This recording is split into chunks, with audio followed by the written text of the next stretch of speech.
तो कैसे सारे आ चुके हैं एक और वीडियो के अंदर आके प्यार चैनल अपना इंजीनियरिंग वाला एक वीडियो के ऊपर। तो यार आज की वीडियो के अंदर जो है हम पुराना जो आपका पिछले साल का पेपर है 2023 का सेम 2 का जो मैथ्स का पेपर है वो 1 घंटे के अंदर पूरा का पूरा पेपर सॉल्व कर रहे होंगे आपके लिए, ताकि सारे के सारा आपको सारे के टॉपिक्स का ओवरव्यू 1 घंटे के अंदर मिल जाए। इसी के साथ साथ जो है ये इस पेपर के अंदर मतलब जो जो हमारे को लगेगा क्वेश्चन थोड़ा मुश्किल है उसके अंदर इन डीप जाकर पढ़ाएंगे। जिसके अंदर लगेगा थोड़ा ठीक है मतलब उसमें सिर्फ स्टेप्स बता देंगे कि हाँ ऐसे ऐसे कर लोगे तो ये आंसर आपका आ जाएगा। उसके बाद आप वीडियो को पॉज करना, वैसे वैसे करना और आंसर जो है मिला करके देख लेना, ठीक है। इसके अलावा कैलकुलेशन जो है नहीं कराएंगे ताकि 1 घंटे में सबकी जो है पूरा का पूरा जो है 5 यूनिट सब कुछ जो है मतलब कवर हो जाए एक बारी में। और अब भैया इसमें पढ़ा कौन रहा होगा। तो यार इसके अंदर जो है एक फैकल्टी है, बहुत औसम फैकल्टी है यार। हमारा जो IPU के अंदर भी जो है अपना इंजीनियरिंग वाला का जो है उसके अंदर जो है इन्होंने पढ़ा रखा है, ठीक है। एंड वहाँ पे बच्चों के बहुत बहुत औसम रिव्यूज़ आए हैं। और अभी रिसेंटली हमारी IPU के अंदर university rank 1, university rank 2, university rank 3 और university rank 5, university rank 7, university rank 9 ये सारी की सारी आई हैं, ठीक है। और ये टीचर ने जो है उसके अंदर पढ़ा रखा था, तो यार बिल्कुल बढ़िया है। और आपके लिए बिल्कुल फ्री के अंदर लेके आ चुके हैं यार ये सारी की पूरी सीरीज़। और ऐसी बहुत बढ़िया बढ़िया वीडियोस बाकी सब्जेक्ट्स के लिए भी बहुत जल्द आ रही होंगी। तो यार वीडियो को लाइक कर दो, शेयर कर दो, ठीक है। अपने सारे के साथ दोस्तों का शेयर कर दो, सबकी मदद होगी, ठीक है। 1 घंटे में पूरी के पूरा पिछले साल का पेपर का ओवरव्यू हमने करवा दिया। कोई भी नहीं करवा रहा पूरे यूट्यूब के ऊपर, हमने करा दिया, ठीक है। और इसके अलावा जो है इसके नोट्स कहाँ से मिलेंगे भैया। तो यार इसके नोट्स अपना इंजीनियरिंग वाला हमारा ऐप है, लिंक मैं डिस्क्रिप्शन में दे दूंगा, वहाँ से जाके आप नोट्स एक्सेस कर सकते हो, क्लास नोट्स। इसी के अलावा अगर आपको हैंड रिटन नोट्स चाहिए टॉपर्स के बनाए वो भी वहाँ पे फ्री ऑफ कॉस्ट डले हुए हैं, रिवाइक्यूज भी फ्री ऑफ कॉस्ट डले हुए हैं, सब कुछ फ्री ऑफ कॉस्ट डला। बस आपका प्यार चाहिए। वीडियो को लाइक कर दो, अभी तक नहीं करा है शेयर कर दो। और भाई इस वीडियो के ऊपर कम से कम 100 लाइक्स चाहिए मेरे को, बिल्कुल फ्री में आप सबके लिए कर रहे हैं। अभी लाइक करो, अभी के अभी, ठीक है। और अब स्टार्ट करते हैं वीडियो, ठीक है।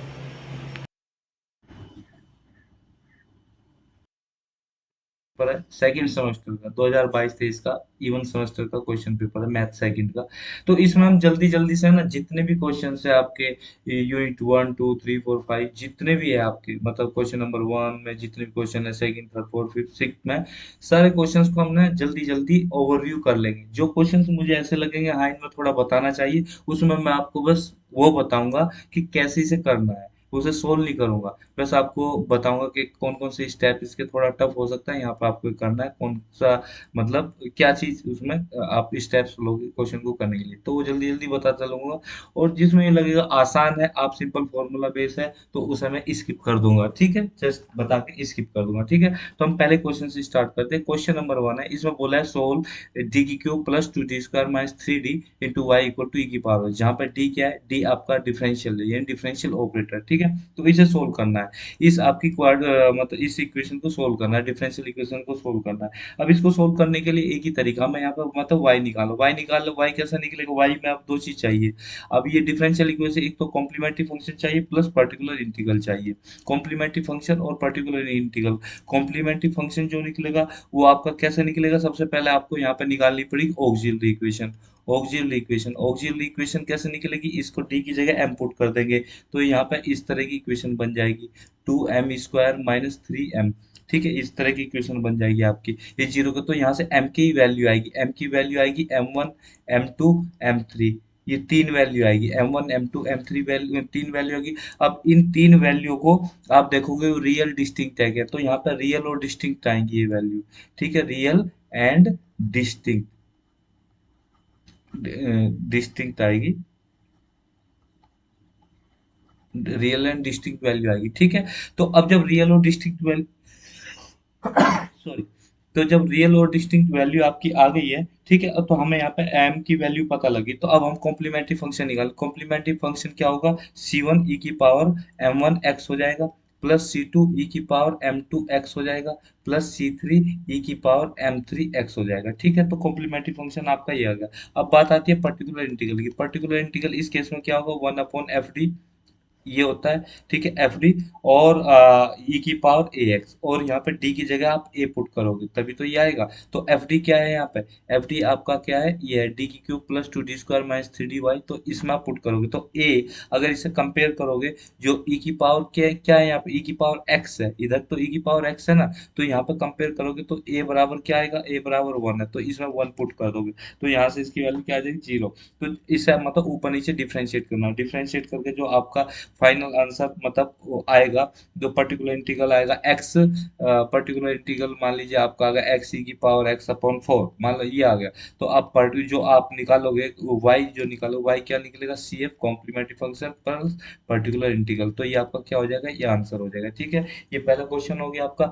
दूसरे क्वेश्चन की तरफ हम बढ़ते हैं, क्वेश्चन नंबर वन का बी पार्ट की तरफ हम बढ़ते हैं। क्वेश्चन नंबर वन के बी पार्ट में ये बोला गया, एक सेकंड में इसके बी पार्ट को लगा लेता हूँ, कहाँ पे है, shifting property of the Laplace transformation with example. अब यहाँ पे फर्स्ट शिफ्टिंग प्रॉपर्टी आपको पता होनी चाहिए। अब फर्स्ट शिफ्टिंग प्रॉपर्टी क्या होती है, फर्स्ट शिफ्टिंग प्रॉपर्टी आपको पता होनी चाहिए। फर्स्ट शिफ्टिंग प्रॉपर्टी ये होती है कि जो आपकी फर्स्ट शिफ्टिंग प्रॉपर्टी, ठीक है, first shifting property Laplace Laplace, और आप ई की पावर मान लीजिए 80 है, और यहाँ पर कोई फंक्शन दिया है एफ टी में, तो उसका लाप्लास क्या, एफ एस माइनस ए, ये हो जाएगा। तो फर्स्ट शिफ्टिंग प्रॉपर्टी, तो इससे आपको क्या करना है, इससे वाला क्वेश्चन सोल्व करना है। क्वेश्चन क्या है, क्वेश्चन ये है, explain the first shifting property of the Laplace transform with example. यहाँ पे कोई एग्जांपल दे दूंगा, ठीक है, तो इसमें ज्यादा मैं आगे बढ़ना नहीं है, ठीक। अब यहाँ पे देखिए question number c, discuss the convergence of the sequence, u n दे रखी है हमें, यू एन दे रखी है साइन वन अपॉन एन, तो हमें इसका कन्वर्जेंस देखना है, कन्वर्जेंट है या डाइवर्जेंट है, किस तरह से होगी। तो क्वेश्चन नंबर आपका क्या है, क्वेश्चन नंबर वन का सी पार्ट है। तो इसमें क्या करना है हमें, जो कन्वर्जेंस इसका निकालने के लिए, कन्वर्जेंस निकालने के लिए हम जो करेंगे इसमें, वो ये है कि जैसे कि आप लिमिट ले लो ए एन और बी एन, यहाँ पे दो चीजें हमें देखनी पड़ेगी। मतलब लीजिए इस तरह से देखना है कि, एक सेकंड, टेन के बराबर है, के बराबर है, और इसमें ये पॉजिटिव और फाइनाइट आता है, तो पॉजिटिव और फाइनाइट आता है, तो उस केस में क्या होगा, देन आपका समेशन ए एन और एंड समेशन बी एन, ये या तो कन्वर्ज करेंगे और डाइवर्ज करेंगे, दोनों ही, मतलब एक साथ एक चीज होगी, या तो ये दोनों ही कन्वर्ज करेंगे, दोनों ही डाइवर्ज करेंगे, ए एन बी एन, ठीक है। और इस केस में क्या होगा, जो वन अपॉन एन पी है, मान लो एन की पावर पी है, तो इसमें कन्वर्ज होगा, अगर समझ लो वन अपॉन एन की पावर पी जो आएगा इसमें कन्वर्ज होगा, कन्वर्ज होगा कब, जब p ग्रेटर देन वन होगा, और डाइवर्ज होगा तब जब p less than equal to one होगा, ठीक है। अब इसके सॉल्यूशन कैसे करेंगे, तो ए एन यहाँ पे हो जाएगा, सॉल्यूशन की अगर हम बात कर रहे हैं तो सॉल्यूशन ये होगा, ए एन आपका क्या हो जाएगा, साइन आपका वन अपॉन एन है, और जो यहाँ पे बी एन की वैल्यू होगी वन अपॉन एन होगा, ठीक है। तो ये हो गया। अब हमें क्योंकि हमें क्या करना है, हमें करना ए एन निकालना है। मान लो जैसे अगर यहाँ पे देखो साइन एक्स, आप यहाँ पर देखिए थोड़ी देर के लिए, ये कहिए साइन एक्स, तो साइन एक्स को कैसे ओपन करते हो, तो एक्स माइनस एक्स की cube upon three factorial plus x की पाई अपॉन फाइव फैक्टोरियल, इस तरह से आप वो करोगे ना। तो अगर एक्स की जगह आप क्या रख दोगे, मान लो आप एक्स की जगह अगर आप वन रखते हो तो वन अपॉन एन, इस तरह से आ जाएगी ना सीरीज, तो ए एन क्या हो जाएगा, ए एन बराबर वन अपॉन एन, है ना, तो और minus one upon three factorial n की पावर थ्री, और प्लस वन अपॉन एन की पावर फाइव फाइव फैक्टोरियल, इस तरह से ये आती चली जाएगी। तो इसमें से हम मान लो वन अपॉन एन कॉमन ले लेंगे, वन अपॉन एन कॉमन तो one minus three factorial n square plus dot dot ऐसे minus one upon five factorial, five factorial n की पावर फाइव, इस तरह से हो जाएगा। और बी एन क्या है, बी एन आपका है वन अपॉन एन, तो इसकी जब आप लिमिट लोगे, तो लिमिट क्या हो जाएगी आपकी, एन अप्रोच टू इन्फिनिटी होगा, A N upon B N करोगे, A N upon B N करके फाइनली आपका जो इसे डिवाइड कर दोगे, तो फाइनली आपका वन आ जाएगा। तो यहाँ पे क्या है, ये वन आ रहा है, सिंस जो बी एन है, ये बी एन क्या करेगा, डाइवर्स कर जाएगा। तो ये जो है सिंस, क्योंकि सिंस बी एन डाइवर्जेस, सो आपका एन आल्सो डाइवर्ज। ठीक है, तो ये हो जाएगा इसका। अब आपका सी हो गया। अब हम चलते हैं क्वेश्चन नंबर डी की तरफ। डी आपका क्या बोलता है? Show that the function f Z equal to mod z का स्क्वायर इज नॉट एनालिटिक।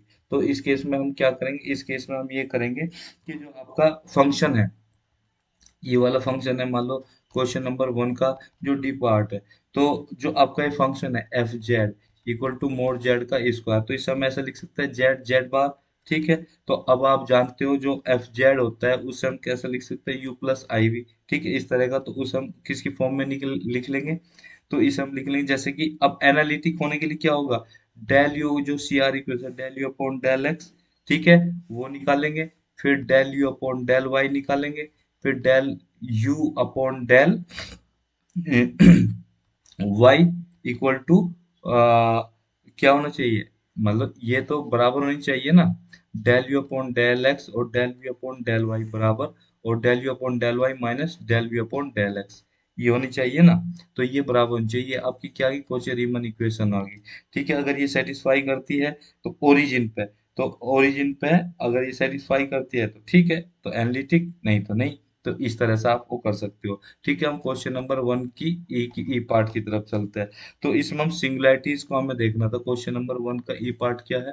हाँ, F Z equal to e की पावर वन अपॉन जेड। तो इसकी हमें क्या निकालनी थी? सिंगुलैरिटी निकालनी थी। सिंगुलैरिटी निकालनी है तो f f Z equal to e की power one upon Z.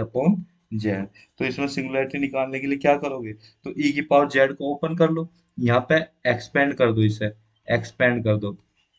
Expand किया तो नीचे जेड है, तो इससे आपका कुछ फंक्शन निकल के आएगा। तो यहाँ पर फंक्शन निकल गया, मतलब एक सीरीज निकल के आ गई। तो जो एफ जेड है वो क्या आ गई? इसमें इनफाइनाइट नंबर ऑफ टर्म्स होंगे। तो इसमें क्या होंगे? Infinite number of numbers of terms. ठीक है, इनफाइनाइट नंबर्स ऑफ टर्म्स होंगे। और किसके होंगे? नेगेटिव पावर वाले, नेगेटिव पावर्स वाले होंगे। ठीक है, नेगेटिव पावर्स वाले होंगे जेड की फॉर्म में। तो इसलिए जो एफ जेड है वो क्या आ जाएगा? उसमें एसेंशियल सिंगुलैरिटी आ जाएगी जीरो पे। तो यहाँ पे क्या आ जाएगा? इसका मतलब क्या? एफ जेड, एक सेकंड, एफ जेड जो है एसेंशियल सिंगुलैरिटी होगी। एफ जेड का जो has essential singularity, singularity at Z equal to zero पे, ये हो जाएगा।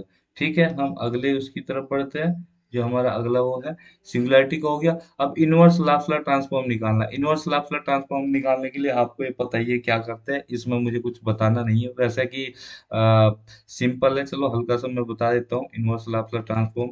ये जो नेक्स्ट क्वेश्चन है, क्वेश्चन वन का कौन सा है ये? ई का एफ होगा ये। ठीक है, inverse Laplace transform, inverse of inverse of किसका? One upon s square plus two s plus two. ठीक है, इसका निकालना है। ठीक, तो इसका इनवर्स लाप्लास ट्रांसफॉर्म निकालने के लिए आप क्या करोगे? ठीक, तो इसे नीचे ब्रेक कर लोगे। इसका सबसे पहले ब्रेक कर लोगे, एस एस प्लस टू और क्या आ जाएगा? ठीक है, एस एस प्लस टू, मतलब इसे ब्रेक कर, एस एस प्लस टू, इस तरह से मतलब ये ब्रेक कर लोगे। ठीक है, और ये इसे इस तरह से इस फॉर्म में लिख लीजिए, एस प्लस वन का होल स्क्वायर प्लस वन, ऐसा आ जाएगा। ठीक है, जब आपने इसमें ब्रेक कर लिया तो इसको अब आप सोल्व कर सकते हो। इसका क्या आ जाएगा? ई की पावर टी साइन टी, इसका इनवर्स लाप्लास आ जाएगा। उसमें फॉर्मूले में देखना तो ये ऐसा मिलेगा आपको। और आपका क्वेश्चन नंबर वन का जी पार्ट, क्वेश्चन नंबर वन का जी पार्ट क्या है? क्वेश्चन नंबर वन का जी पार्ट है, हाँ, find the invariant point of the transform डब्ल्यू equal to Z plus six upon z plus seven के। तो ये इनवेरिएंट आपके पॉइंट निकालने, इनवेरिएंट पॉइंट निकालने के लिए आप क्या करोगे? हाँ, तो जो ये है W को जेड से रिप्लेस कर दोगे। ठीक है, जब जेड से रिप्लेस करोगे तो रिप्लेस W बाई जेड। तो जेड से रिप्लेस करने के बाद तो आपका क्या आएगा? तो यहाँ पे क्या आ जाएगा? जेड बराबर to Z plus six z plus seven, ये हो गया।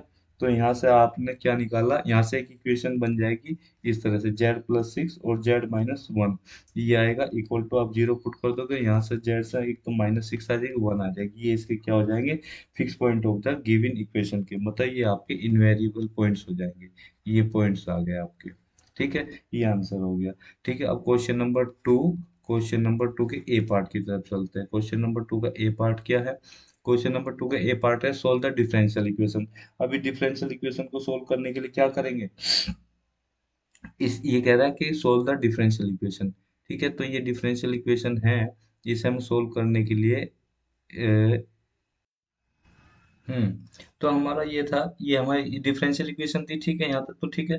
तो अब हम जो इसमें मानेंगे ऑक्सिलरी इक्वेशन निकालेंगे, ये मैंने पूरा क्वेश्चन लिख दिया आपके सामने, मतलब सोल्व कर लिया क्योंकि थोड़ा सा लंबा है। तो ऑक्सिलरी इक्वेशन निकालेंगे, ऑक्सिलरी इक्वेशन कैसे निकलेगी, जो डी होगा वो आपका डी मतलब ऑपरेटर होगा, तो एक्स डी को हम ये मान लेंगे, और एक्स स्क्वायर डी स्क्वायर को हम डी डी-1 मान लेंगे। ठीक है, इसमें पुट करेंगे तो हमारे सामने ऑक्सिलरी इक्वेशन इस फॉर्म में आ जाएगी।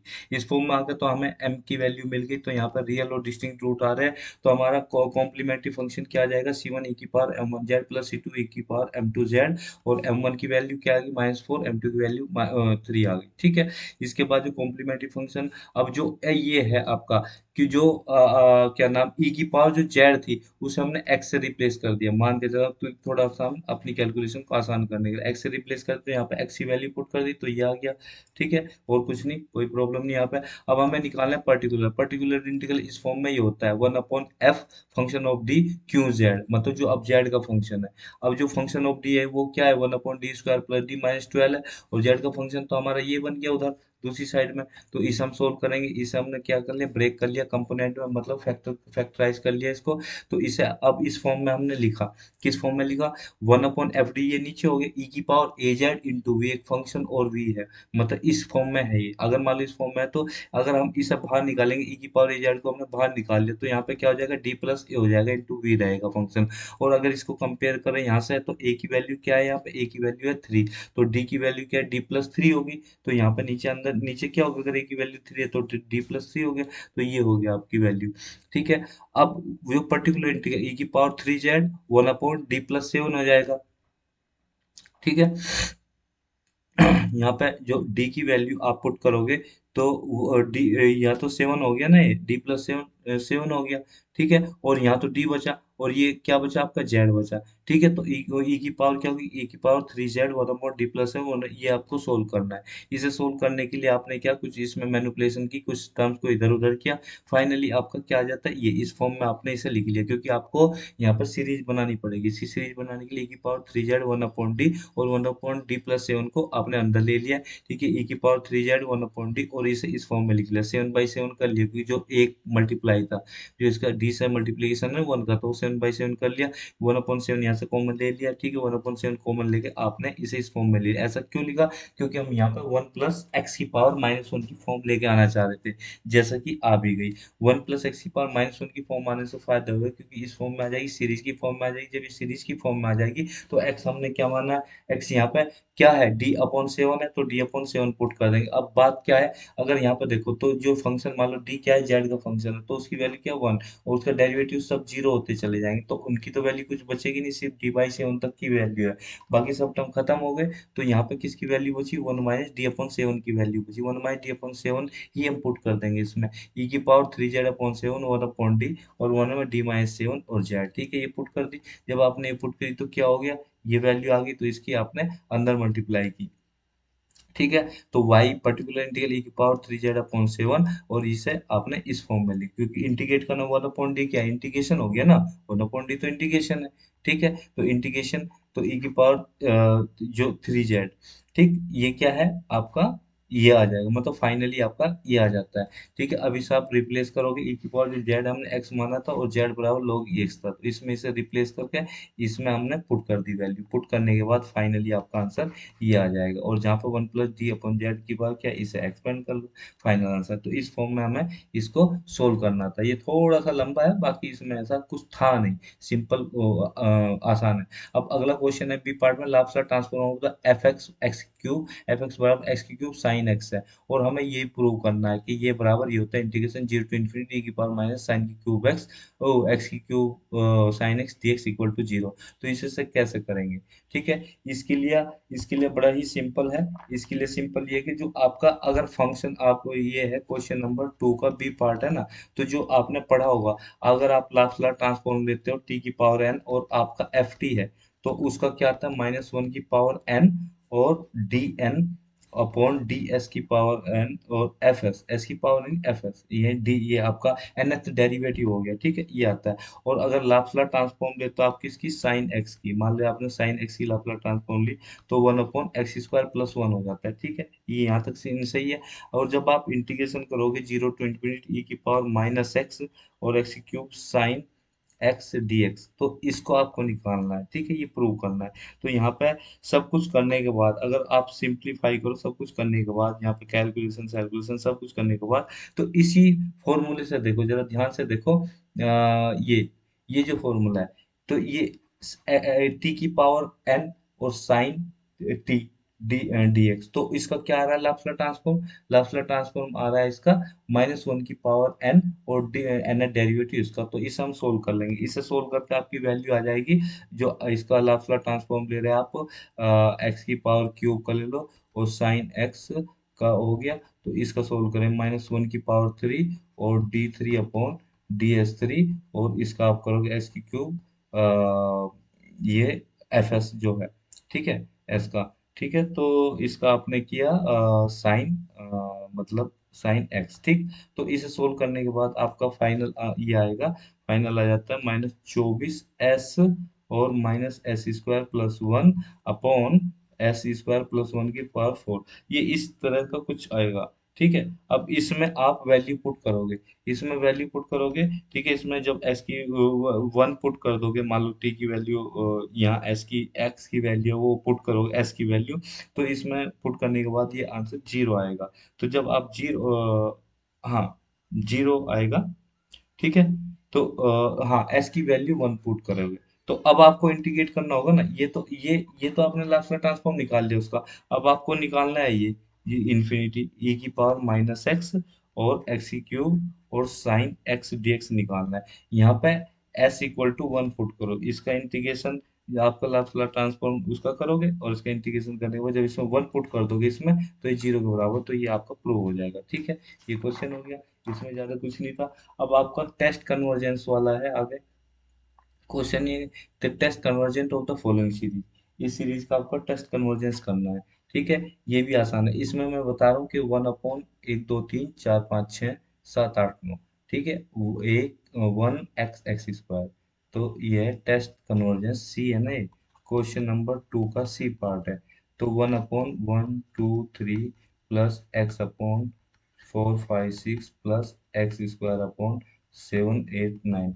ठीक है, तो इसका टेस्ट कन्वर्जेंस करना है आपको कि क्या है। ठीक है, इसका टेस्ट कन्वर्जेंस करने के लिए आप क्या करो, यहाँ पे जो आप करोगे, यहाँ पे पहले तो इसका जनरल टर्म लिखोगे।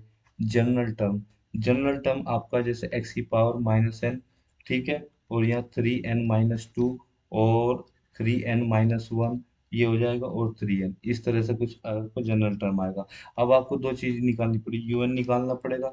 यूएन एक्स की पावर एन हो गया और थ्री एन माइनस टू हो गया, और आपका थ्री एन माइनस वन और थ्री एन हो गया। और आपको निकालना पड़ेगा यहाँ पे u n plus one. U n plus one क्या हो जाएगा, इसमें पुट कर दोगे, थ्री एन प्लस वन हो गया, और आपका थ्री एन प्लस टू हो गया, और थ्री एन प्लस थ्री हो गया। ठीक है, ये सब हो गया। अब यहाँ पे डी एलेम्बर्ट रेशो लगाएंगे, डी एलेम्बर्ट रेशियो। ठीक है, डीएलएम्बर्ट रेशो टेस्ट करेंगे, तो वो क्या होता है, यहाँ पर लिमिट एन अप्रोच कर जाएगा इंफिनिटी को, u n plus one upon u n. ठीक है, ये करोगे तो इसे सोल्व करने के बाद जो आपका आएगा, ये बराबर जो सोल्व करने के बाद जो आपका आता है वो मान लो एक्स आया। ठीक है, एक्स आ गया। जब when x less than one, then जो आपका समेशन यू एन है वो इज कन्वर्जेंट।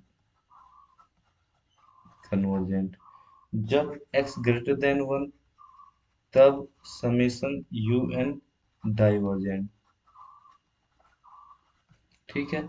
और जब आपका x इक्वल टू 1 है, देन जो आपका टेस्ट फेल हो जाता है। ठीक है, टेस्ट फेल। अब अब यहाँ पे x क्या आ रहा है, x यहाँ पे क्या आएगा, ये इसकी वैल्यू आप जब सोल्व करते हो तो इसकी वैल्यू आ जाती है यहाँ पे 1। ठीक है, तो अब यहाँ पे क्या हो जाएगा, आपका टेस्ट फेल हो जाता है। ठीक है, जब फेल हो जाए तो आप कंपैरिजन टेस्ट करोगे। कंपैरिजन टेस्ट करोगे तो कंपैरिजन टेस्ट में क्या होगा, कंपैरिजन टेस्ट में कंपैरिजन टेस्ट करोगे। कंपैरिजन टेस्ट जब करोगे तो उसमें यू एन को इस तरह से लिख लोगे, 1 अपॉन, मैं डायरेक्ट बताऊँ, 9n³ और 1 - 2 अपॉन 3n और 3n, और आपका क्या हो जाए 1 - 1 अपॉन 3n। ठीक है, यूएन को इस फॉर्म में लिख लिया। अब एक वी एन पार्ट निकालोगे, वी एन इसमें जो एन की क्यूब है ना, 1/n³ इसमें आपको वी एन बना लिया। तो यहाँ पे जब आप कंपेरिजन टेस्ट करते हो उसमें ये होता है कि जो आपका u n upon v n है वो क्या हो जाएगा, limit n approaches to infinity.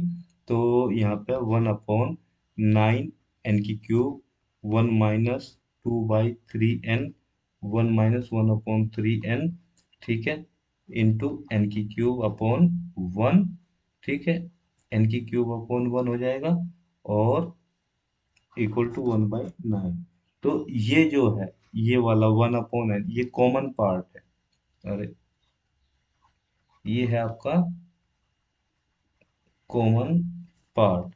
ठीक है, और ये फाइनाइट नंबर आ रहा है, फाइनाइट नंबर आ रहा है। ठीक है, ये वाला फाइनाइट नंबर आ रहा है। तो कंपैरिजन टेस्ट हम इसमें कॉमन पार्ट लेते हैं। ठीक है, v n, common part as v n, ये कॉमन वी एन लेते हैं। तो अब यहाँ पे क्या होता है, अब इफ लिमिट कम्स फाइनाइट, अगर फाइनाइट आती है तो बोथ सीरीज क्या हो जाएगी, या तो कन्वर्ज करेगी या डाइवर्ज करेगी। बोथ कन्वर्ज और डाइवर्ज।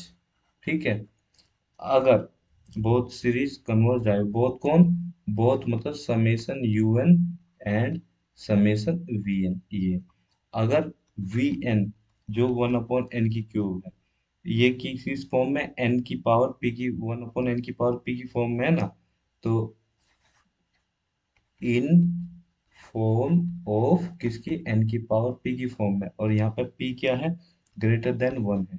तो p ग्रेटर देन 1 है तो वी एन क्या है, कन्वर्ज होता है। And so summation u n also converge, तो ये भी कन्वर्ज होगा, तो ये कन्वर्ज होती है। ठीक है, ये क्वेश्चन हो गया। अब 2D की तरफ चलते हैं हम। तो इसका डी पार्ट में बोल रहा है कि एफ जेड जो है, ये वाला फंक्शन जो है एनालिटिक है at the origin, even though it satisfy the Cauchy Riemann equation. ठीक है, तो इस क्वेश्चन को हमें सोल्व करना है कि ये कहता है एनालिटिक है और फिर भी ये क्या कर रहा है, सेटिस्फाई कर रहा है। ठीक है, तो इसको देखते हैं। इसमें कह रहा show that the function f z defined by f Z equal to x की क्यूब वाई की power 5 x plus i y. ठीक है, ये तो जेड ही है, ऊपर एक्स प्लस आई वाई तो जेड है, यानी एक्स की क्यूब वाई की पावर 5, ये नीचे आपका डिनोमिनेटर हो गया, जेड जीरो के बराबर है। इस पे जो वैल्यू है वो जीरो है, जीरो पे वैल्यू जीरो है, जेड इक्वल टू जीरो पे जीरो है वैल्यू। ठीक है, ये कह रहा है नोट एनालिटिक ओरिजिन पे analytically even though satisfy the Cauchy Riemann equation. तो इसमें क्या है कि अगर कोची रीमन इक्वेशन सेटिस्फाई करते हैं तो आप जानते हैं कि कोची रीमन इक्वेशन क्या है। अगर हम बात कर रहे हैं कौन से की, क्वेश्चन नंबर 2 का डी पार्ट की बात कर रहे हैं ना, डी है कौन सा है ये, हाँ ये डी पार्ट की बात कर रहे हैं। तो कोची रीमन इक्वेशन है, तो del u upon del x equal to del v upon del y and del u upon del y equal to minus del v upon del x, ये सेटिस्फाई होनी चाहिए। तो ये निकाल लो, इसे सेटिस्फाई कर लो तो इसे सेटिस्फाई हो जाएगी। मगर उसके बाद अगर वो कह रहे हैं एनालिटिक नहीं है, तो एनालिटिक होने के लिए जो उनका डिफरेंशियल है वो भी क्या होना चाहिए, मतलब उनकी लिमिट एग्जिस्ट करनी चाहिए, ये डिफरेंशिएबल होना चाहिए। तो उसकी डिफरेंशियबिलिटी निकालनी है, तो उनका हमें डेरिवेटिव निकालना है, इनका डेरिवेटिव निकालना, डेरिवेटिव कैसे निकलेगा, एफ डैश मान लो जीरो पे क्या निकलेगा, अगर आप निकालो लिमिट जेड अप्रोच टू मान लो जीरो निकालना है, तो F Z minus F zero upon क्या लिखोगे यहाँ पे जेड माइनस जीरो। तो इस तरह से आप यहाँ पे डिफरेंशिएबिलिटी इसकी निकाल लोगे। तो वहां पे वो उसकी जो लिमिट है वो एग्जिस्ट नहीं करेगी, इसका मतलब वो डिफरेंशिएबल नहीं होगा, तो मतलब क्या होगा, एनालिटिक नहीं होगा। तो ये क्वेश्चन आसान है, इसमें कुछ नहीं करना। अगला भी क्वेश्चन ऐसी बहुत आसान, ये कह रहा है यूजिंग कोशिएंटिकल फॉर्मूला, तो इवेल्युएट, इसे हमें इवेल्युएट करना है।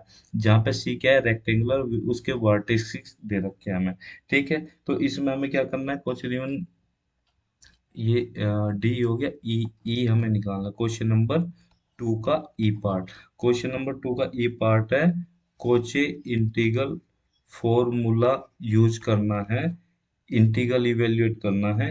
इंटीग्रल इवेल्युएट करना है साइन 2z अपॉन z+3, और क्या है, z+1 का होल स्क्वायर और डी जेड।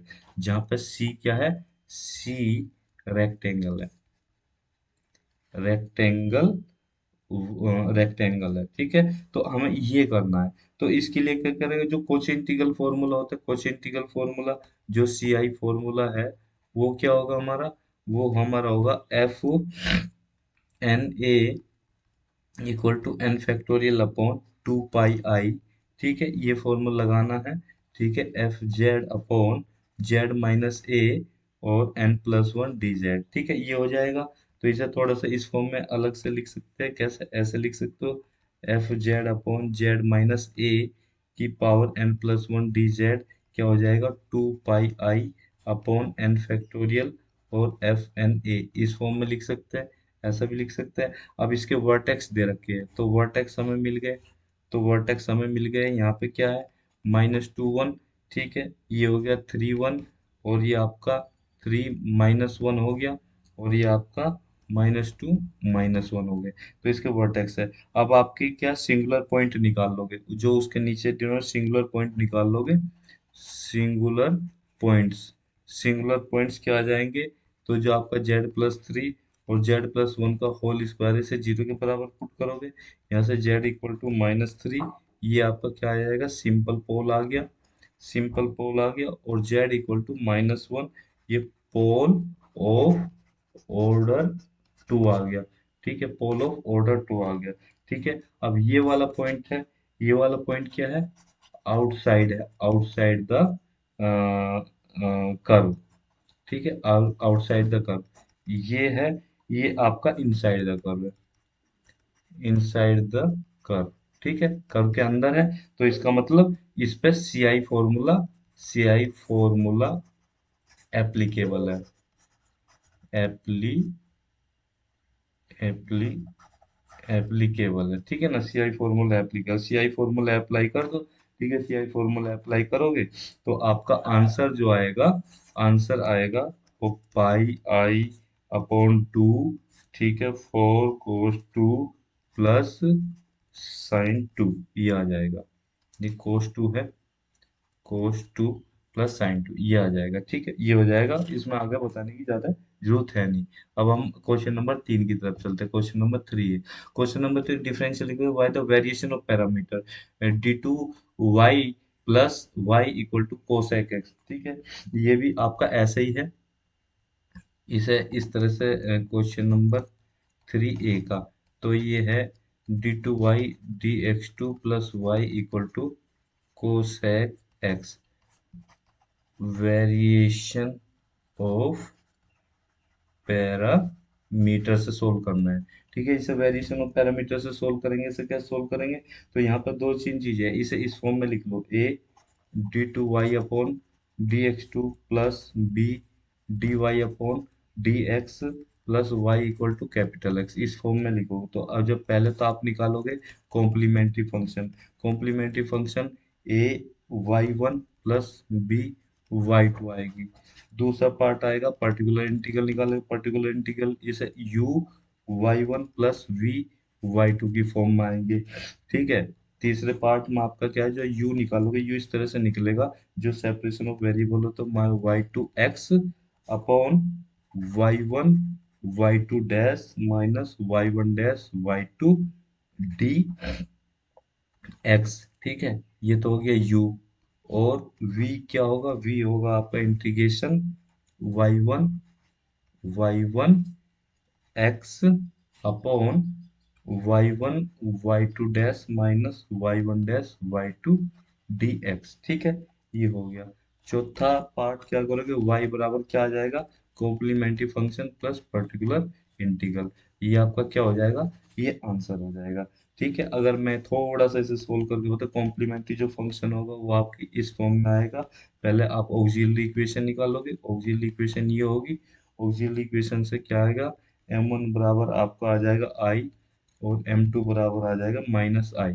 ठीक है, ये मान लो a प्लस आई बी से कंपेयर करोगे, a माइनस आई बी से कंपेयर करोगे। ठीक है, तो कॉम्प्लीमेंट्री फंक्शन आपका e की पावर ए एक्स, ठीक है, c1 कोस बी एक्स प्लस c2 क्या हो जाएगा, साइन बी एक्स हो जाएगा। ठीक है, तो final complementary function c1 cos x plus c2 sin x। ठीक है, इसे सोल्व कर लेना।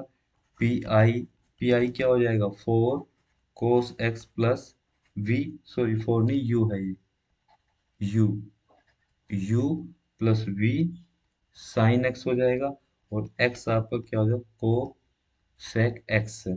ठीक है, तो आपका y1 cos x y2 sin x value put कर दीजिए, आंसर आ जाएगा। ठीक है, तो ये हो गया। अब अगला क्वेश्चन हम सोल्व करते हैं। अगला क्वेश्चन है, कौन कहता है, solve the differential equation by changing the independent variable. ये क्वेश्चन है ये वाला। ठीक है, इसे इंडिपेंडेंट वेरिएबल की मेथड से आपको सोल्व करना है। इसमें इंडिपेंडेंट वेरिएबल के हिसाब से क्या सोल्व करोगे, ये क्वेश्चन नंबर 3 का बी पार्ट है ना, हाँ क्वेश्चन नंबर 3 का बी। तो solve by independent variable। ठीक है, तो आपकी इक्वेशन है x d2y upon dx2 minus dy upon dx 4x² y equal to 8x³ sine x square, ये है। ठीक है, इसे सोल्व करना है, तो इसे सोल्व करने के लिए सबसे पहले क्या करोगे, इसे इससे कंपेयर करोगे, d2y upon dx2 plus p dy upon dx plus q y equal to are.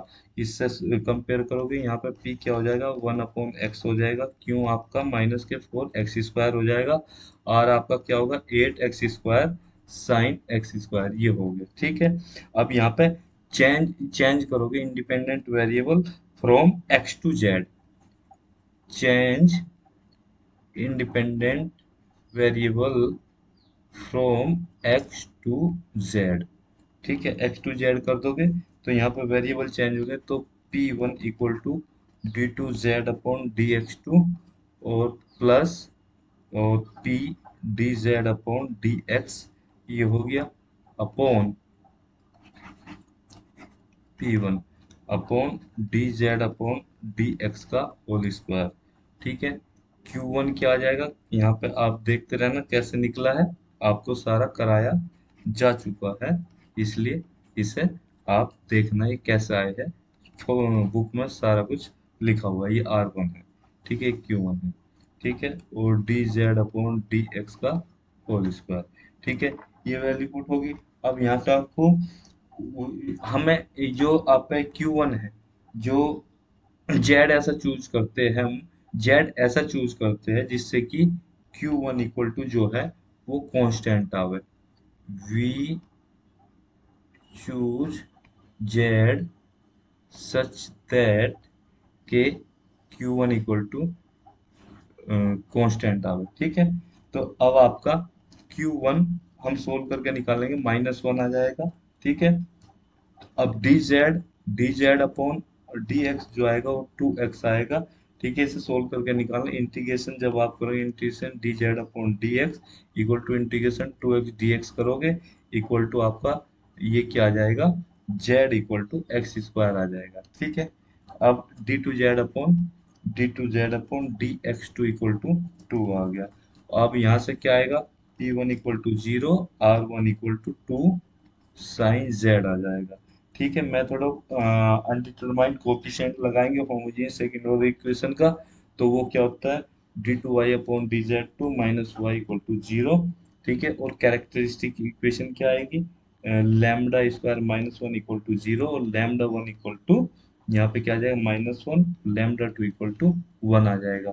ठीक है। और जो जनरल सॉल्यूशन होगा उसका वो क्या आएगा, y naught equal to c one e की power minus z plus c two e की पावर जेड, ये आएगा। ठीक। उसके बाद क्या आ जाएगा, y equal to a cos z plus b sine z. ठीक है। ये अब इससे हम क्या निकालेंगे, d y upon d z आ जाएगा, d y upon d Z minus a sine z plus b cos z हो जाएगा, और d two capital y upon d z two equal to, ये फाइनल आ जाएगा आपका 2 साइन जेड। ठीक है। यहाँ पे a equal to 0, B equal to 1। ठीक है। तो y इक्वल टू क्या हो गया, साइन जेड हो जाएगा। जनरल सॉल्यूशन क्या आ जाएगा, जनरल सॉल्यूशन होगा y not plus capital Y। ठीक है। तो y z जो होगा सी वन ई की power minus z plus c two e की पावर जेड आ जाएगा, और प्लस साइन जेड आएगा, और सब्स्टिट्यूट जेड बराबर एक्स स्क्वायर, इसमें एक्स स्क्वायर पुट कर देंगे तो क्या आ जाएगा, फाइनल सॉल्यूशन है सी की पावर ई की power x square plus c two e की पावर एक्स का स्क्वायर और प्लस साइन एक्स स्क्वायर। ये आपका क्या आंसर आ जाएगा इस तरह का। ठीक है। ये क्वेश्चन हो गया, इसे आराम से पढ़ना समझना, बस ये आपका समझाने के लिए। क्वेश्चन नंबर 4 का ए पार्ट, ये कह रहा है कॉन्वोल्यूशन थ्योरम से लाप्लास ट्रांसफॉर्म निकालो और फिर उसका इनवर्स निकालो। इसका ये भी बहुत आसान है, 1/s² इंटू वो एस प्लस वन का होल स्क्वायर। तो आपको पता ही है क्या नाम, ये क्या होता है क्वेश्चन नंबर 4 का ए पार्ट, कॉन्वोल्यूशन थ्योरम। ठीक है। कॉन्वोल्यूशन थ्योरम क्या होती है, मान लो अगर आप इन्वर्स कर रहे हो एफ डैश एस का, तो एफ टी आएगा। ठीक है। ये हो गया।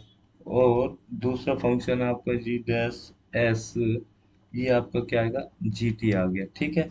और अगर इसका इन्वर्स ले रहे हो F S into G S का, जो एफ एस और जी एस का, तो इंटीग्रेशन ऑफ 0 टू टी, ये टी है, टी, और एफ आपका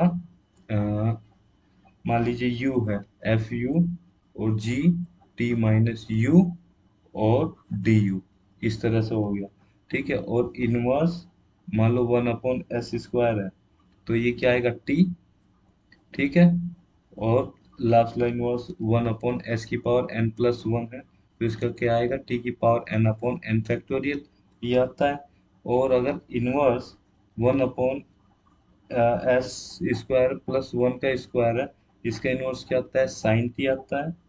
और इनवर्स 1/s² प्लस ए स्क्वायर है, तो साइन 80/a, ये तो आता है। तो ये सब मैं इसलिए बता रहा हूँ कि आपको ये समझ में आ जाए। और इन्वर्स करेंगे 1/s² into 1/s² plus one का, तो क्या आएगा, integration 0 to 2 u into sine t minus u और डी यू ये होता है, इक्वल टू क्या आ जाएगा, टी साइन टी, इसका आंसर आ जाएगा। अगर आप इसका करते हो तो इसका मतलब s² का होल स्क्वायर। ठीक है। तो क्या आया, सॉरी, ये 1/s² और s² प्लस वन, इसका करोगे तो t इंटू साइन टी, तो ये इसका आंसर होगा। ठीक है। तो ये आप कर सकते हो। दूसरे का क्या है, using Laplace transform solve the following differential equation, इस डिफरेंशियल इक्वेशन को सोल्व करना है। इसमें भी कुछ नहीं करना है, इसमें आपको क्या करना होगा, क्वेश्चन नंबर 4 का बी पार्ट, क्वेश्चन नंबर 4 के बी पार्ट में आपका using Laplace transform transform solve, equation क्या है, d2y/dx2 plus y equal to 6 cos 2x, y की वैल्यू दे रखी है 0 पे 3 और डेरिवेटिव की 0 पे 1। ठीक है। ये दे रखी है, तो इसे हमें सोल्व करना। इसे हमें क्या करें, इस पूरी इक्वेशन का लाप्लास ट्रांसफॉर्म ले लो। इसकी लाप्लास ट्रांसफॉर्म लेने के बाद आपका इस तरह से कुछ आएगा, Laplace s square capital y s आ जाएगा माइनस एस वाई जीरो और minus y dash zero plus capital y s equal to 6s upon s square plus 4, ये आ गया। अब इसे सोल्व करोगे जब आप, तो इसे सोल्व करने के बाद आप वाई एस एक साइड ले लोगे और इसे सोल्व करने के बाद इस तरह के form 3s³ plus S square plus 18s plus 4 upon क्या आ जाएगा एस स्क्वायर प्लस 1 और एस स्क्वायर प्लस 4। सॉरी, इसे सोल्व करने के बाद, इसको सोल्व करने के बाद आपके पास क्या आएगा, इसको अगर सोल्व करेंगे तो इसका फ्रैक्शन करने के बाद आएगा 5s plus 1 upon s square plus 1 minus 2s upon s square plus 4, ये आ गया।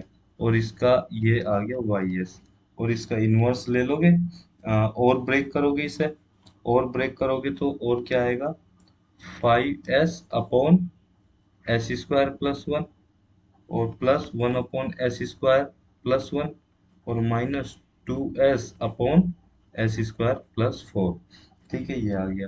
और टेक इनवर्स लाप्लास, तो वाई की वैल्यू आपकी आ जाएगी, वाई बराबर 5 cos t plus sine t और minus 2 cos 2t plus 2 cos 2t तक आ जाएगा, और आंसर, ये आंसर हो जाएगा। ठीक है, ये हो गया। अब अगले क्वेश्चन की तरफ चलते हैं।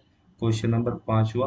क्वेश्चन नंबर 5 में क्या, find the Fourier series to represent, ये फोरियर सीरीज को हमें सोल्व करना है। क्वेश्चन नंबर 5 का ए, क्वेश्चन नंबर 5 का ए। ठीक है,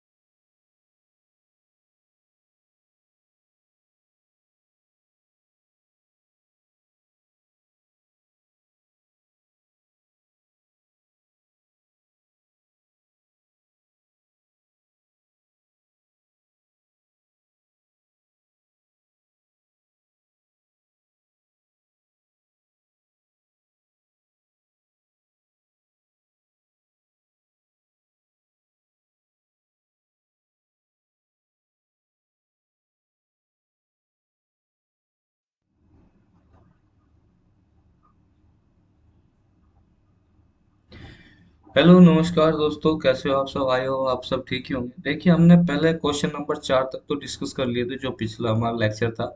इसमें हम क्वेश्चन नंबर 5 डिस्कस करेंगे। तो क्वेश्चन नंबर 5 हमारा है कि इसमें बोला है कि find Fourier series to represent f x equal to x minus x square, और रेंज क्या है उसकी, माइनस पाई से पाई की रेंज है, माइनस पाई से पाई के बीच में ये इंटरवल है। ठीक है, उसके बाद हमें शो करना है 1/1 square minus 1/2 square plus 1/3 square minus 1/4 square plus ऐसे ही अप टू इनफाइनाइट टर्म। तो इसका टोटल सबका सम क्या होता है, equal to pi square upon 12 होता है। तो इसे हम कैसे सोल्व करेंगे? इसको हम सोल्व करेंगे, जो हमारा फंक्शन होता है जो हमें एक्सपेंड करना है, वो किस फॉर्म में आएगा हमारा, a0/2।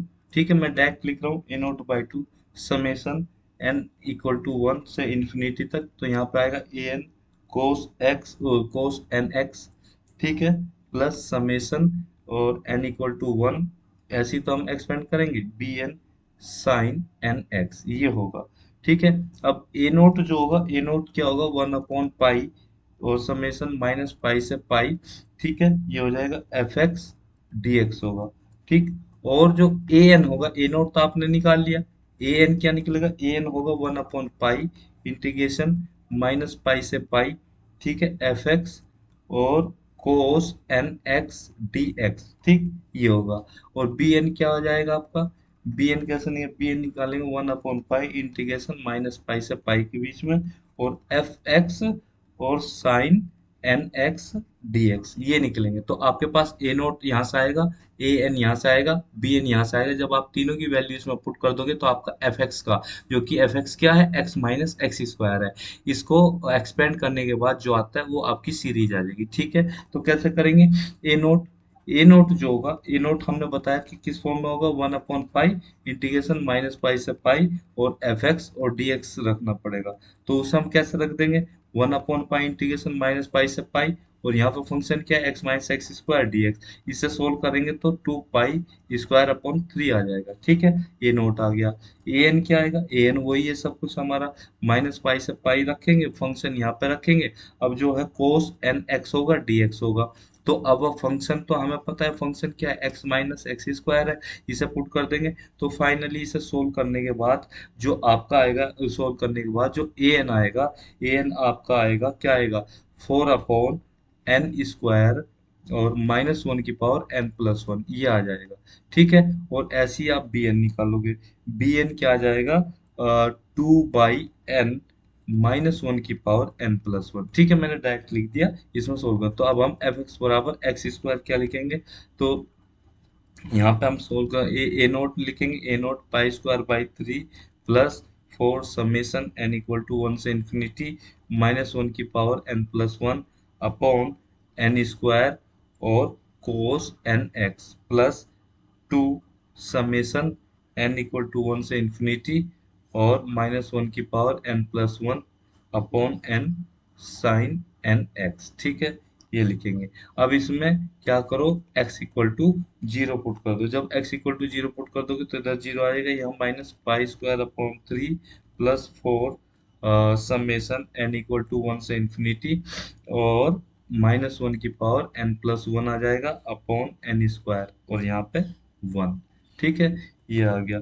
अब यहाँ पे पाई पाई स्क्वायर, अब इसे सोल्व कर रहा हूँ मैं, पाई स्क्वायर 4 समेशन n = 1 से इंफिनिटी -1 की power n+1 upon n cube equal to क्या आ गया, पाई स्क्वायर/3। ठीक है, अब ये सब आपके पास वो आ गए, क्या नाम वैल्यूज आ गई है। ठीक है, अब ये बराबर, अब इसमें इससे 4 की मल्टीप्लाई कर, इसकी वैल्यू आ गई। ठीक है, अब इसमें इधर मल्टीप्लाई कर दोगे। ठीक, ये वैल्यू निकालिए, अब इसकी वैल्यू वहां पर पुट कर देंगे, यहाँ पर पुट कर देंगे, तो ये क्या आ जाएगा, मतलब पाई स्क्वायर/12 आ रहा है ना, 4 × 12, तो पाई स्क्वायर/12, तो ये क्या आ जाएगी, पूरी इसकी वैल्यू आ जाएगी। ठीक है, तो यहाँ से आप देख लेना, मतलब ये सारा मैंने हर एक टर्म बता दिया। ठीक है, आगे बढ़ते हैं। ठीक, आगे क्वेश्चन है, यही है कि find the half range cosine series for the function f x equal to x minus one का whole square in the interval 0 से 1। ठीक है, फिर उसमें भी प्रूव करना है। ठीक है, क्वेश्चन नंबर 5 का, क्वेश्चन नंबर 5 का बी पार्ट करना है। ठीक है, 5 में बी पार्ट आप करेंगे, बी पार्ट में क्या करेंगे, अब उसमें भी सिर्फ यही करना है, मैं डायरेक्ट बता रहा हूँ कि जो एफ एक्स है, एफ एक्स क्या होगा, उसमें a0/2 हो जाएगा प्लस समेशन n = 1 से इंफिनिटी हो जाएगा। अब उसमें कौन सी सीरीज कह रहा है, उसमें सीरीज कह रहा है half range cosine series. Half range cosine series क्या होगी, ये होगी n πx/L हो जाएगी। ठीक है, और इंटरवल, इंटरवल क्या है, इंटरवल है 0 से L, इक्वल टू क्या हो जाएगा, 0 से 1 हो जाएगा। यहाँ पे क्या है, एल की वैल्यू क्या आ गई, 1 आ गई। ठीक, ये हो जाएगा। अब जो हम ए नोट निकालेंगे, ए नोट 2/L आएगा, इंटीग्रेशन 0 से L, यही होता है, मैं जो आपका फॉर्मूला होता है वो लिख के दिखा रहा हूँ। तो ये होगा 2/L की वैल्यू 1 है, इंटीग्रेशन 0 to L यानी कि 0 से 1, फंक्शन क्या है, x-1 का होल स्क्वायर dx।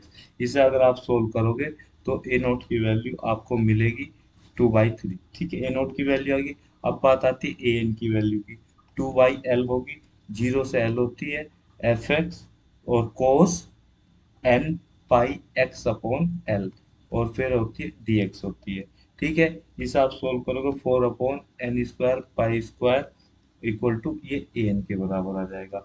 अब इसमें फंक्शन में रखेंगे, फंक्शन में रखेंगे तो x-1 का होल स्क्वायर होता है, तो यहाँ पे आप पुट कर दोगे 2/3 प्लस समेशन n = 1 से infinity 4/n² pi square cos n pi x/L, ये सब आ जाएगा।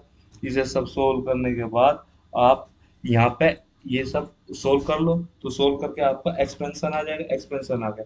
जब आपको प्रूव करना होगा, to to prove, to prove, तो वन टाइम, मतलब एक बार तो आप x = इसमें 0 पुट करो, एंड फिर x इक्वल टू 1 पुट करो, और जो सीरीज आएगी उन दोनों को ऐड कर दो, ऐड सीरीज। ठीक है, तो आपका फाइनल प्रूव हो जाएगा, तो ये आंसर आ जाएगा। ठीक है, अब हम क्वेश्चन नंबर 6 की तरफ बढ़ते हैं।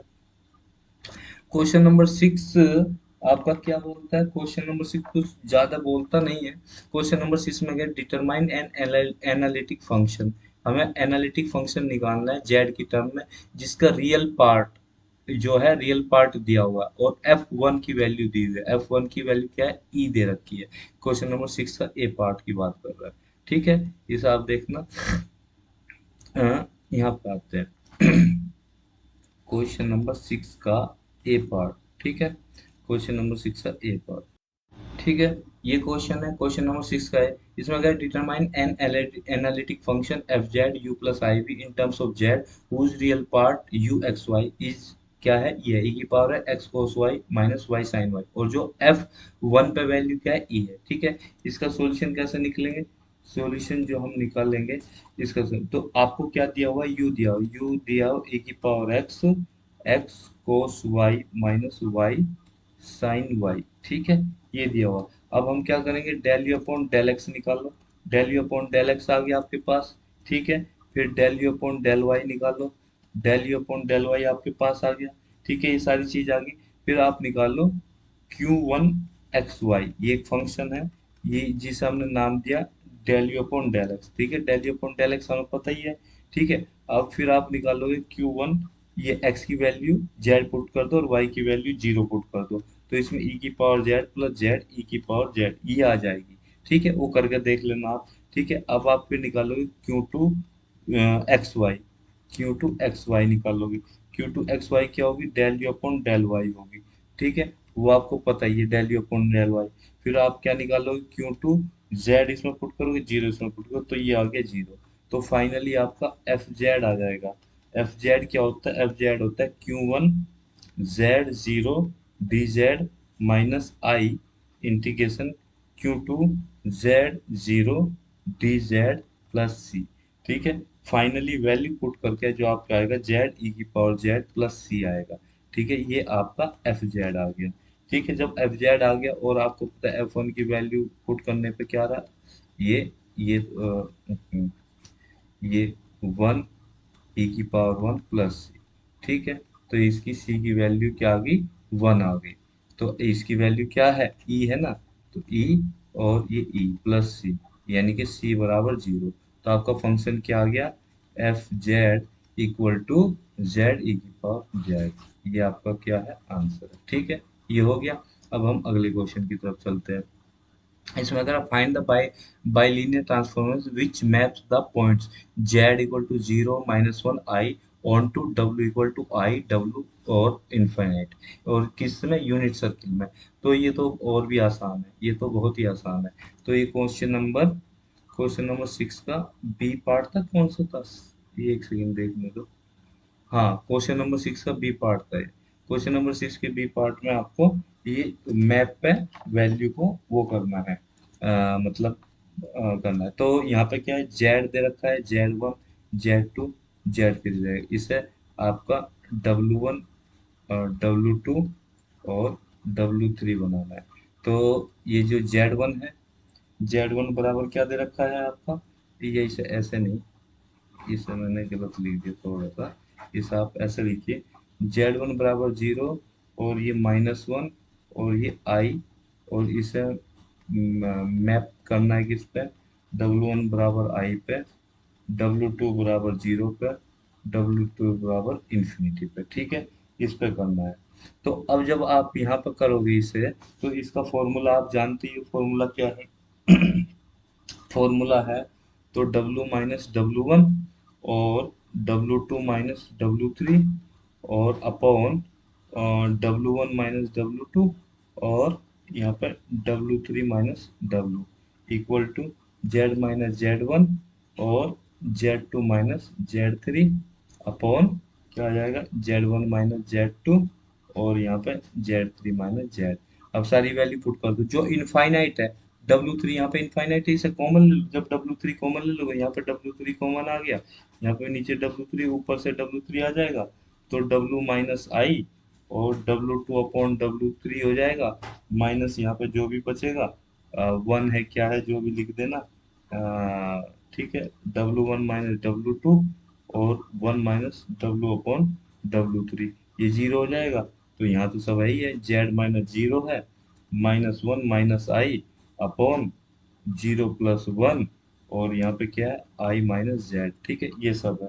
तो फाइनली सोल्व करने के बाद आपका आ जाएगा क्या, जो सोल्व करने के बाद है -W - I upon I equal to Z1+I upon Z-I। Solve कर लेना, ये सबके अपने अपने तरीके सोल्व करने के। फाइनली मैंने तो वही सोल्व करके ये लेके आया। तो 1+W equal to Z1+I upon Z-I। तुम किस तरीके से लेके आ रहे हो वो तुम जानो, मैं तो इस तरीके से लाया। तो यहाँ से W निकल आएगा Z+1 अपॉन Z-I।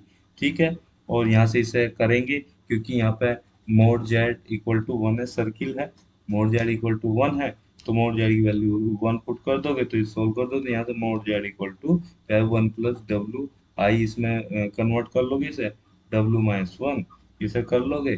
जब ये आ गया, ये बराबर 1 के है, तो इसे सोल्व करोगे, इसे सोल्व करके आपका क्या आ जाएगा, U इक्वल टू V आ जाएगा। फाइनली फाइनली आंसर ये है आफ्टर सोल्विंग, आफ्टर सोल्विंग।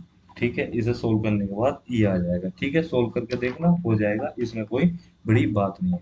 अगला क्वेश्चन बताने की जरूरत नहीं है, बहुत ही सिंपल है। एक्सपेंड करना है, नीचे के फैक्टर करने हैं आपको। ठीक है, एक्सपेंड करना है, जो भी आपके इसमें पोल देखना है कि इसके अंदर रेजिड्यू थ्योरम लगाओ अपना, सॉल्यूशन निकालो, जो भी पोल आपको दिखे, मतलब अगर रेंज में है तो ठीक है, नहीं है तो बाहर हो जाएगा वो। तो बस इसे सोल्व करना है, इसमें कुछ नहीं करना। इसमें बहुत ही ये वाला सबसे सिंपल सवाल होता है। ठीक है, सबसे ज्यादा मार्क्स देता है, सबसे सिंपल सवाल होता है, इसमें ज्यादा मुझे कुछ बताना है नहीं। ठीक है, और जो बताना है मुझे, जो जो सिर्फ बताना है, किस क्वेश्चन में बताना है, मुझे बताना है आपका इस वाले क्वेश्चन में, ये आपका 7B का 7B क्वेश्चन है। 7B क्वेश्चन में कहते हैं using the contour integration evaluate the integral. ठीक है, A/A × d theta upon A² plus sine square theta. ये थोड़ा सा ट्रिकी तो नहीं कह सकते, पर हाँ हल्का सा लेंथी है, इसमें कैलकुलेशन होगी। क्वेश्चन 7 का A part, do yourself very easy. ठीक है, इसमें कुछ है नहीं। 7B का करता हूं मैं। ठीक है, 7B में क्या है कि कंटूर इंटीग्रल, कंटूर इंटीग्रल। ठीक है, इंटीग्रेशन करना है 0 से पाई, और यहाँ पे है A d theta upon A² plus sine square theta D theta, ये है। तो इसे इंटीग्रेट करना है। इसे इंटीग्रेट करने की देखो, सबसे पहले क्या होता है, जो फंक्शन होता है हमारा, ये फंक्शन होता है कि 0 से जैसे 2 पाई है, तो आपका फंक्शन है पहले कोस थीटा साइन थीटा का फंक्शन है। ठीक है, ये हो गया, और ये डी थीटा का फंक्शन है। इसे आप कन्वर्ट करोगे किस फॉर्म में, 0 से पाई ए अपॉन, मान लो उस फॉर्म में कन्वर्ट करोगे ना पहले तो, जैसे कि ए ये है 0 से पाई A/A² प्लस साइन स्क्वायर, जैसे कि इसे आपने लिख दिया 2 पाई माइनस थीटा लिखा। ठीक है, तो अगर अगर ये, इसे इस तरह समझो, जैसे कि 0 से पाई, अगर ऊपर में 2 की मल्टीप्लाई कर तो इधर भी 2 स्क्वायर की, और +2 साइन स्क्वायर थीटा हो गया, क्योंकि 2 पाई माइनस थीटा, मतलब ये, चलो इसे थीटा ही कर लो, अभी इसे अभी फिलहाल थीटा ही रहने दो। ठीक है, ये कर लिया। तो 0 से पाई 2A/2A² plus 1 minus cos square theta. तो अब यहाँ से क्या हो जाएगा, 2 sine square 1 minus cos square theta हो जाएगा। ठीक है, ये हो गया पुट टू, और यहाँ पे क्या करो, 2 थीटा को 5 पुट कर दो। ठीक है, सो दैट क्या हो जाएगा आपका, 2d theta equal to d5 हो गया। क्लियर। तो अब यहाँ पे क्या करोगे, 2 पाई, पहले तो हमें क्यों, ऐसा क्यों कर रहे हैं हम, इसलिए कर रहे हैं ताकि इसे हम 2 पाई की रेंज में कन्वर्ट कर सके। 2 पाई की रेंज में कन्वर्ट करके हमारा ये आ गया, 2 पाई में कन्वर्ट करना पड़ेगा। अब मान के चलो लेट जेड बराबर E⁴ I5। ठीक है, तो डी फाई क्या हो गया, D Z upon I Z हो गया। क्लियर हो गया। अब इंटीग्रेशन 0 टू पाई जो A D theta upon A square plus sine square theta था, उसे आप क्या लिखोगे, ये लिख दोगे A two A square plus one, ठीक है, minus one upon two Z plus one upon Z और integrate D Z upon I Z. ठीक है, ये लिख दिया आपने। अब इसे थोड़ा सा और करोगे, ये आपका क्या हो गया, ये कर्व है, सीमेंस कर्व। यहाँ पे सी क्या है, यूनिट सर्किल हो जाएगा। ठीक है, माइनस टू ए अपॉन, यहाँ पे करो माइनस टू टू ए स्क्वायर प्लस वन और plus Z plus one upon Z और D Z upon I Z. ठीक है, ये हो गया। अब इसके बाद आपने क्या किया, minus two A upon i यहाँ पर बाहर निकाले, z square minus two two ए square plus one z plus one d z. इसे किस फॉर्म में लिखा, integration f z d z की फॉर्म में। ठीक है, ये हो गया आपका। अब इसके बाद आप क्या करोगे, इसके फैक्टर करोगे, जो नीचे वाला है इसका z square minus two two A square plus one z plus one equal to zero put करोगे। अब यहाँ पर पोल निकाल लोगे। पोल आएगा आपका, एक एल्फा आया, एल्फा आ गया टू ए स्क्वायर प्लस वन और plus two a root A square plus one. ठीक है, और यहाँ पे एक बीटा आ जाएगा, alpha beta equal to two A square plus one और minus two a root A square plus one. ठीक है, क्योंकि यहाँ पे ए ग्रेटर देन जीरो है। सो अगर यहाँ पर देखें एल्फा ग्रेटर देन वन और बीटा लेस देन वन, ठीक है, alpha beta equal to one और alpha equal to one two और beta equal to one by two. ठीक है, ये हो गया। तो जो एफ जेड है, F Z has simple poles at Z equal to alpha beta which which Z equal to beta, beta lies inside inside the circle inside C, C के अंदर लाइज करता है। तो क्या हो जाएगा, f Z equal to minus two A upon क्या आ जाएगा, i z minus alpha z minus beta. तो ये है, आप उसको पोल्स की फॉर्म में लिख लेंगे। और अब रेजिड्यू जो निकाल लोगे एफ जेड का, जिसे ऐसे लिखेंगे, residue F Z equal to limit Z approach to beta, जब जेड इक्वल टू बीटा है, z approach to beta z minus beta f z, यही तो होता है। इसका आप लिमिट ले रहे हो जेड अप्रोच टू बीटा, ठीक है, जेड माइनस बीटा और माइनस टू ए upon iota Z minus alpha और जेड माइनस बीटा, ये होगा। ठीक है, अब ये क्या आ गया, limit Z approach to beta minus two A iota beta minus alpha alpha, एक फिर इसके बाद रेजिड्यू एफ जेड और Z equal to beta equal to minus two A upon iota minus four A root A square plus one, ये होगा one upon two i root A square plus one, ये हो गया। Hence hence by C R Cauchy residue theorem, तो क्या आया, Cauchy residue theorem द्वारा integration curve of C f z d z क्या बना आपका, टू पाई आई आ गया, क्या, residue of f z at Z equal to beta. वो क्या आएगा, वो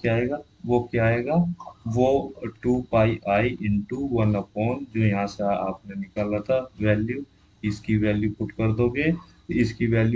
दोगे, इससे ये कट जाएगा, टू पाई आई से ये कट जाएगा, तो आपका क्या, पाई अपॉन ये नहीं कटे, ये पाई, ये कटेगा ना सिर्फ, टू से टू कटेगा, पाई से पाई, पाई अपॉन रूट ए स्क्वायर प्लस वन, तो फाइनल ये आपका आंसर आ गया। ठीक है, तो ये आपका सारा क्वेश्चन पेपर पूरा सॉल्व हो गया अच्छी तरीके से। मैंने बेसिक बेसिक जो जो करना होता है उसमें सारी चीज मैंने बता दी, बस यही था आपके क्वेश्चन पेपर में। Thank you very much for discussion.